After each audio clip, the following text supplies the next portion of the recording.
So you might be trying to figure out how you can go ahead and generate images within ChatGPT. Now, doing this is actually very basic. You can do this on the newest version of ChatGPT or the oldest one as well. You have a couple of different ways to do it. So the first thing you're going to want to do is you just want to go ahead and open up the ChatGPT application inside of your iPhone or Android or whatever else you have. So you can go ahead and try finding out where this particular application is, just like this.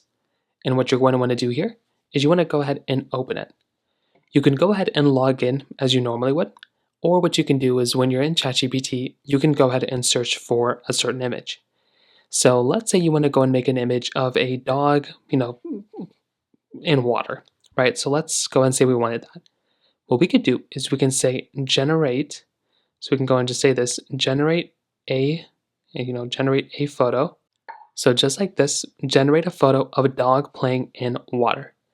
I can go and send this out, and depending on the version of ChatGPT that you have, you'll go and get this pop-up that says creating image, and then what will happen is the photo will then go ahead and be generated, and all you're going to have to do then is just download the photo.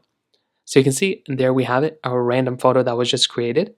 And here it says there's a photo of a dog playing in water, yada, yada, yada.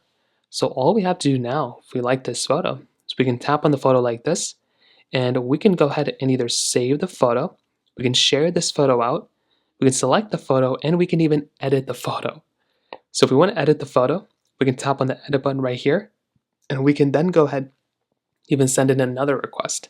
Let's say we want something else in it, we can go and add in that other thing, and that's basically all we're going to have to do.